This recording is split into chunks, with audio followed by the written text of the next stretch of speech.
I don't know if I want to do this. It's this one? I'm not sure.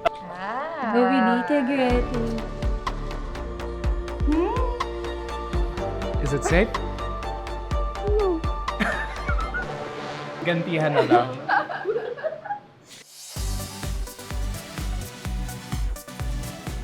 Hi, I'm Gian Reyes, VP for Marketing at KMC, and welcome to the very first Leaders Lounge. Today's burning question: what traditional marketing should we keep, improve, or kill?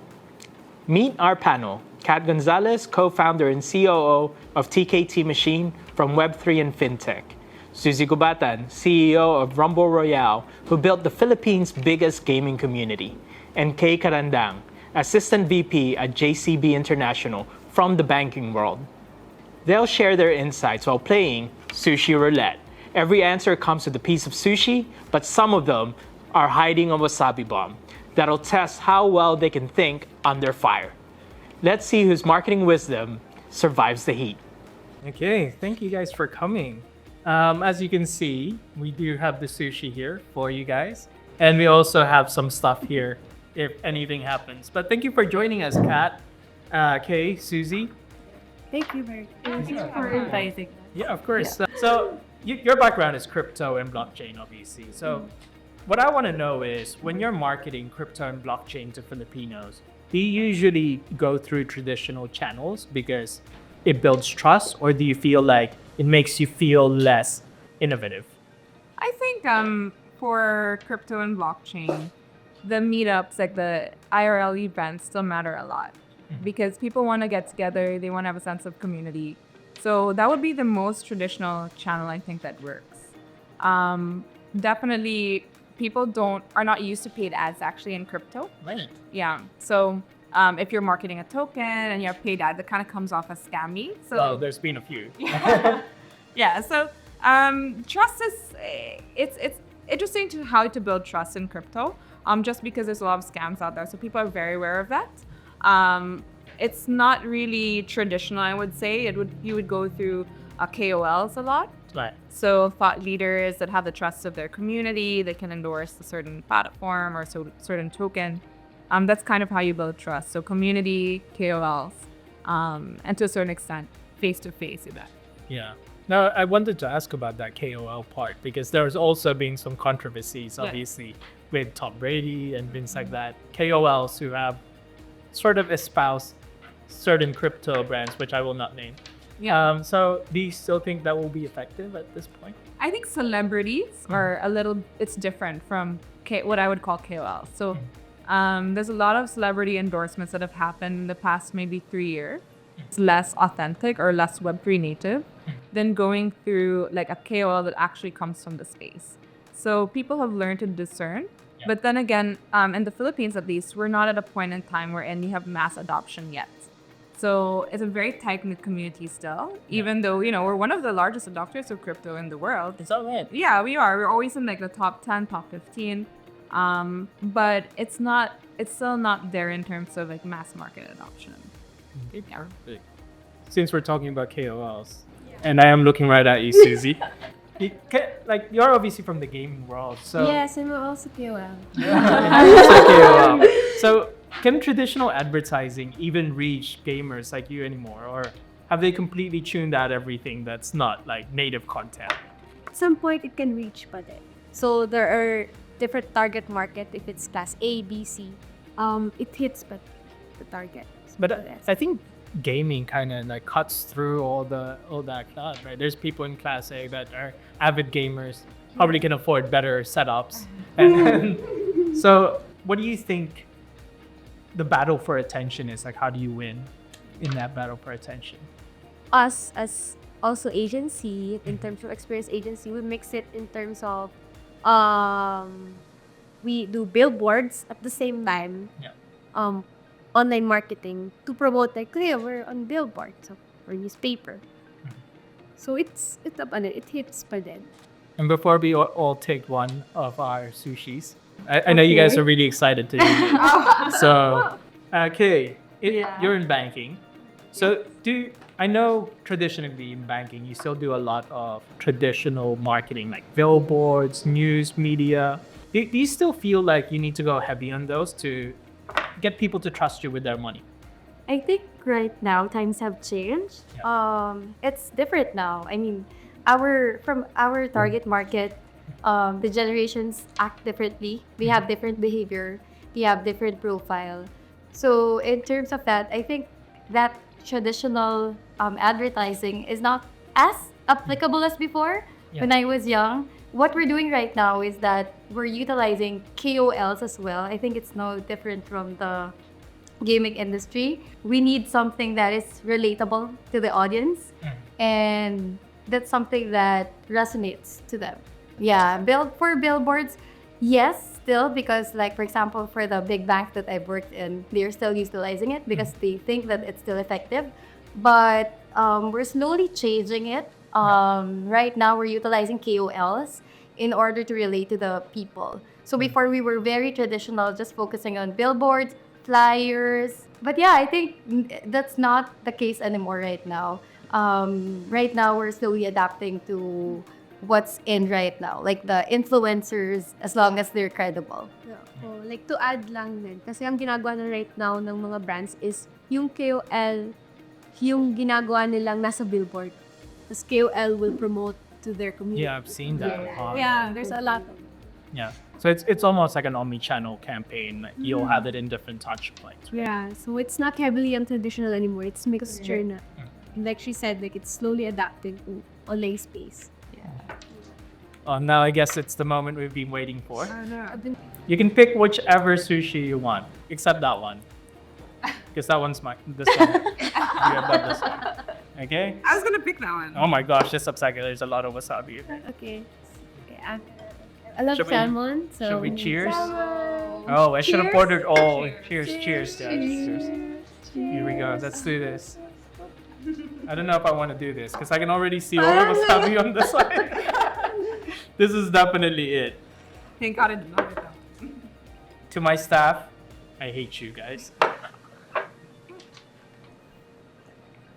Yup, it's a lot of wasabi. No, I got it. How am I gonna ask questions now, man? We're good. We're all good. Yummy. Except you. Yummy. Yeah, that was so yummy. You guys should have picked that one. Delicious.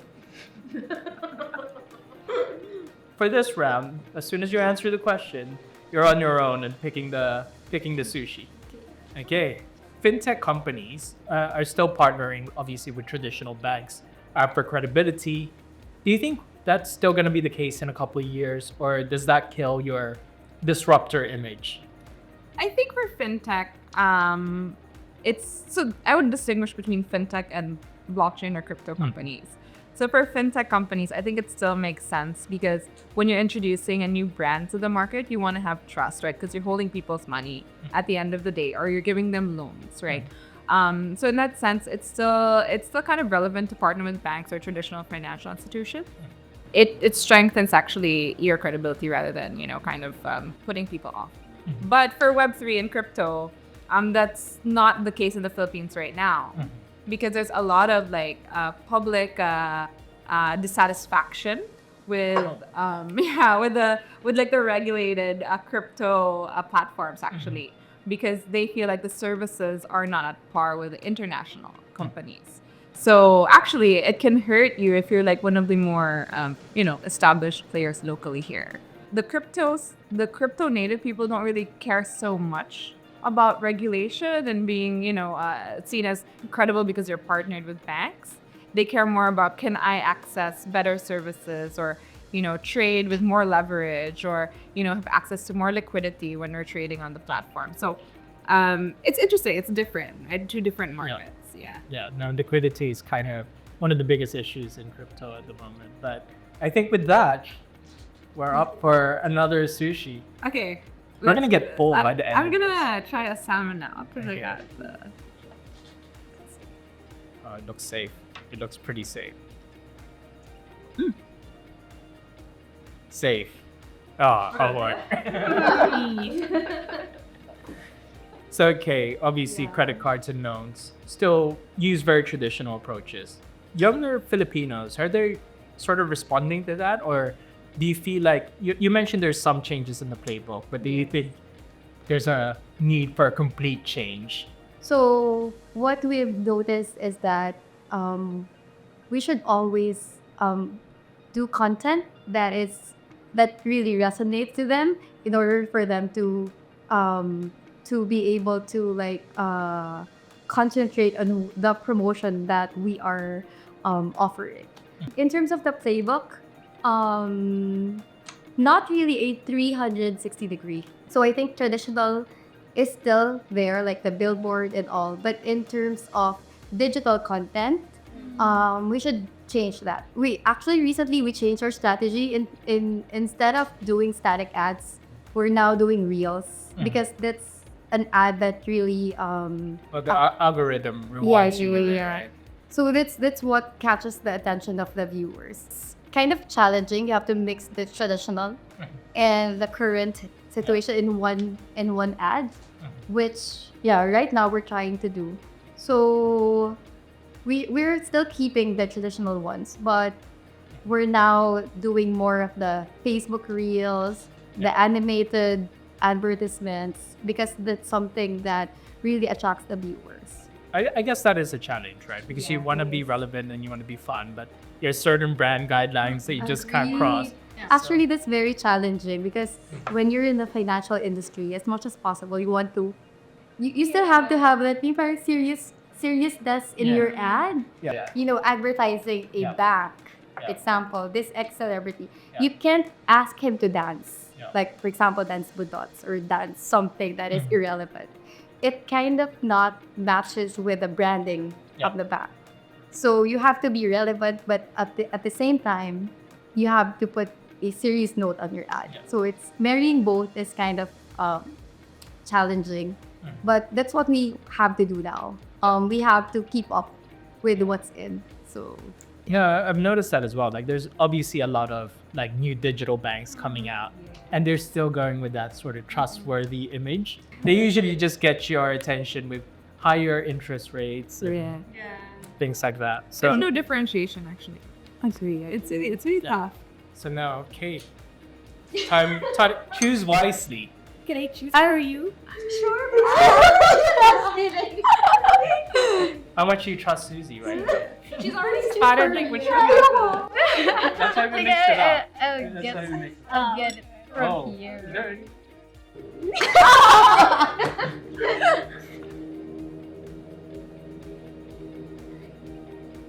I have another one. Okay. So, Suzy, this might be one you might have a slight bias to, right? Yeah. TV commercials versus sponsoring streamers and content creators. Where should gaming brands actually put their money? I think depends again on target market because a lot, if it's like siguro mga boomer side, should be like meron pa rin a little bit of TV commercials, but at the same time meron pa rin for content creators because there's a lot of content creators right now na hindi na lang millennial or Gen Z. May mga lolo na nga rin like more than Yeah, there's like a creator house of like senior citizens. And you So, So yun na, change na siya and that's cool kasi it's becoming accessible to everyone. So but if I'm the like my target market is them buying, I think 50-50 or 60-40. But if it's a lot of awareness sa streamers and content creators because there's a lot of consumers ng phones for like mga kids and not kids, Gen Z, Gen Alpha, like millennials. Yeah. no, I should ask because a lot of people aren't familiar with the streaming community and obviously content creators on different platforms. And, you know, the gaming, I guess, community seems out of reach to some people, right? So I guess maybe you can tell us like maybe some developments on what it's like now compared to maybe 10 years.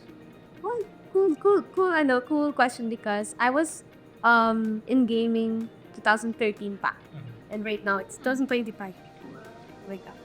Like yung career ko nag-start siya by me doing streaming for schooling. So way back then, it's super hindi pa kilala yung streaming and gaming genre. Everyone is parang welcoming. Like, wow, new generation.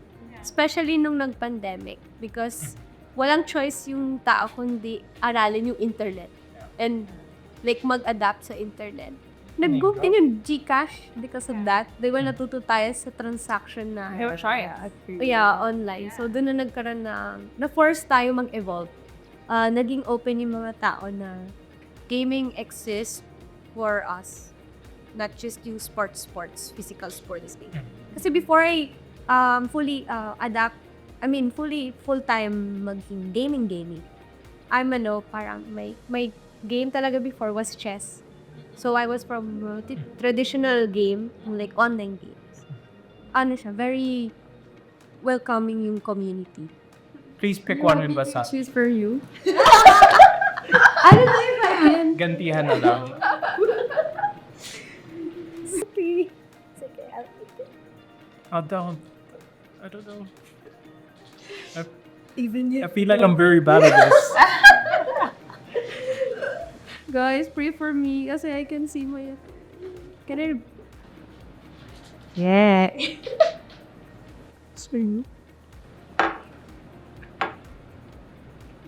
Is it safe? There's no wasabi? This was wasabi. Oh, this was wasabi. The cat's trying to call me out now. She's saying I didn't take one.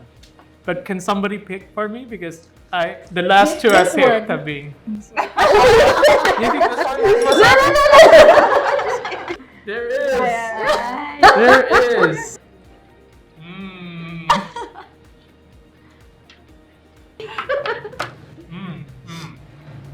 So I guess we're up to the part where which traditional marketing trends don't you think will survive in 2030? For you. That's 5 years from now. That's 5 years.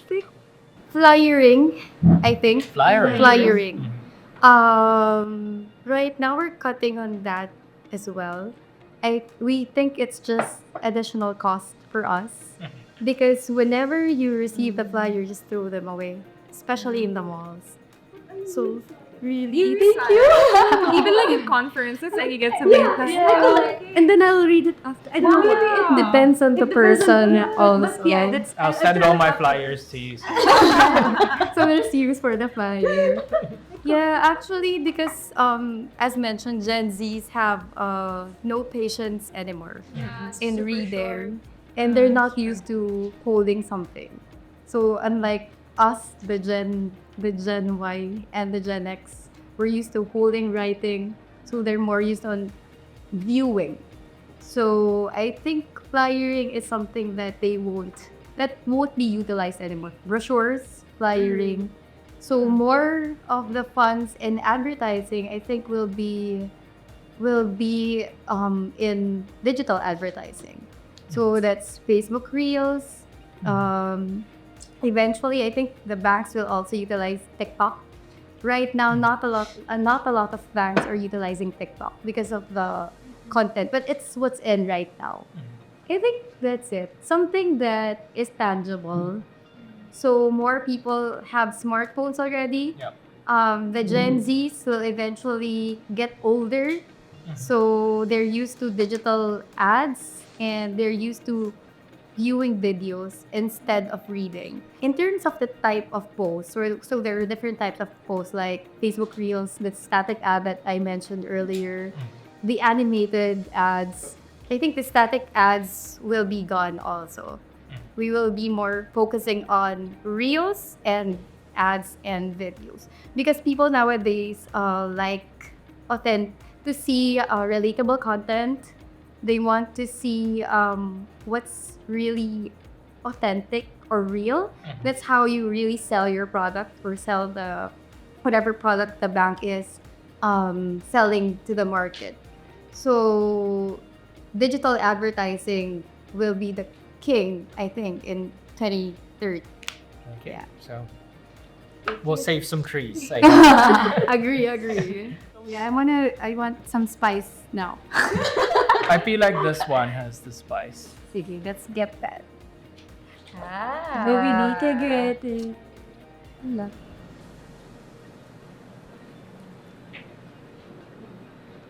Oh, it's nothing. First lang, like, calc 1%. Merong mental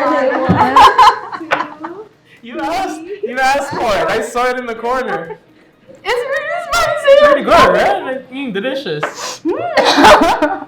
Baka yung sakit ko, Yeah, maybe that was the mercy ones. You really can, you have a high I tolerance don't for know. spicy. You can take this one next. Baby.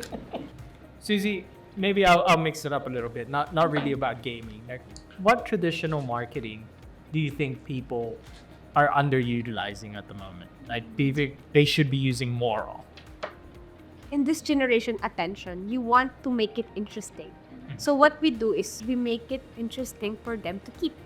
So like whenever we design flyers, it's for them, parang it's for keep, not just for look. Kasi you can make, gagastos ka na rin lang, make it meaningful, right? So what we did, for example, we have a calling card. So what we did for them to keep the calling card is yung sa likod niya, ginawa namin siyang parang lucky omen card. Na if you want luck, you can keep this here, ganyan. So it's a charm. Ginawa namin siyang charm. So for you to keep, if you believe sa mga charms, ganun. So parang you make purpose sa mga, even if it's printables or not. Kasi whenever we do experience event, kasi yung design ng service namin is from digital to experience na it.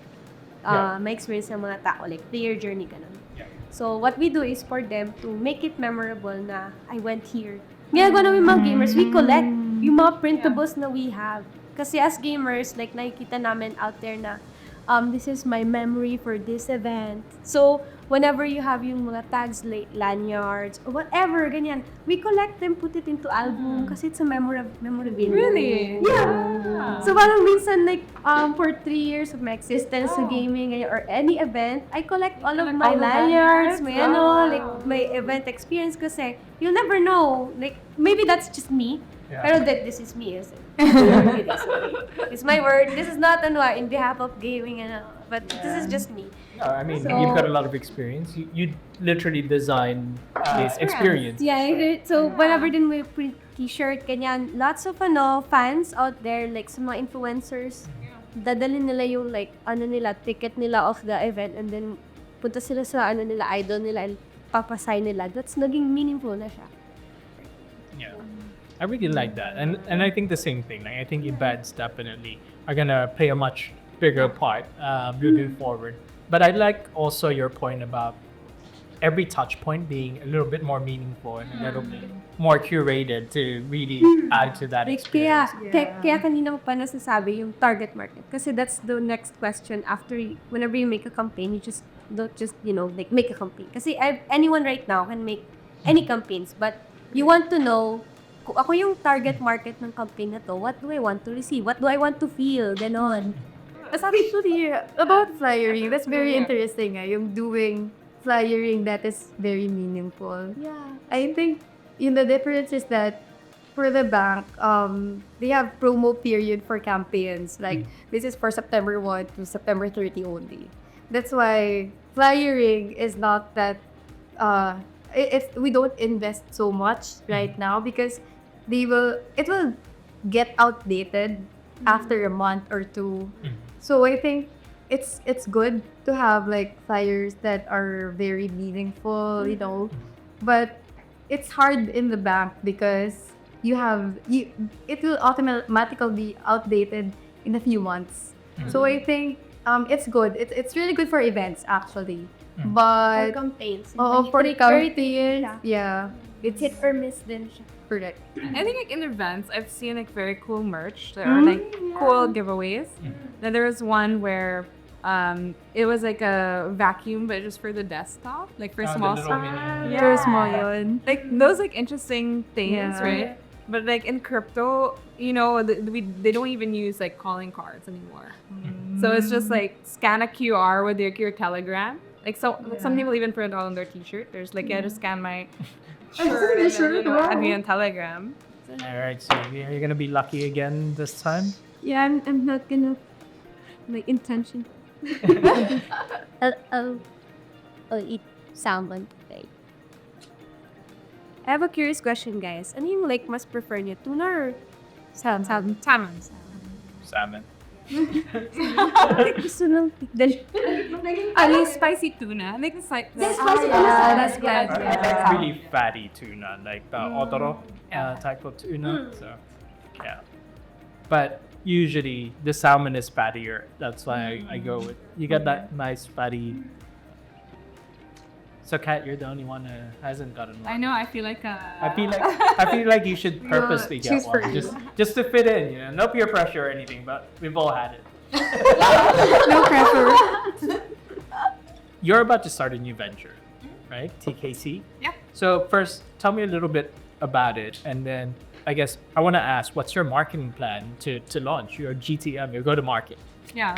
Yeah. So TKT is an operating system for events. So starting with ticketing, which is the first touch point of the customer to any event, right? Traditionally, there's so many things with ticketing. You know, a lot of people are complaining about prices, about bots run by scalpers, taking all the tickets and having to buy on secondary for like double or triple price. So we want to fix all of that, basically. Go to market, I think we're really focused on who our customer is. So for us, those are the producers and also the fans. For producers, they have very specific needs, right? They need to sell out. They need to have insights on who their fans are, who are the ticket buyers, etc. Unfortunately, it's very opaque actually right now. So a lot of the ticketing platforms, they don't give producers that data. So I guess our go-to-market is really to make sure that we allow the producers to do the best job possible in holding these events, and we take care of the rest. So we're using AI to give insights, suggestions on pricing, also ticket selling time, etc. And then we're giving them free access to the whole database as well. So it's not really like a mass like retail play, and because I've been in companies where it's really a retail play, but we have a very specific user group that we're trying to basically enter by doing a better job than what's out there. Usually when you're starting out and you don't have the big bank money behind you, you kind of get scrappy and you have no choice but to forego like a lot of traditional marketing, right? Yeah. But do you think in like 5 years time or 10 years time, when ticket blows up, TKT blows up, would that be part of your marketing mix, you think? Yeah, I think so. So I think like long term, of course we're going for larger events first, so 5,000 person events and up is really the goal. But later on, we want to get into communities. So smaller events for communities, and that's really where the retail play will come in. So we have to talk to the fans and what are their pain points right now with ticketing. So either ticketing platforms take a big cut of ticket prices, or fans don't like the experience because they're a scalper. So then we have to kind of address those pain points too down the line. Okay. Hello. This is you. You've been good so far. What? I think this is.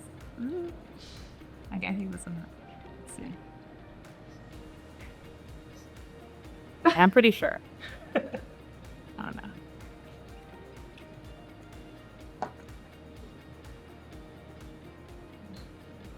Look good.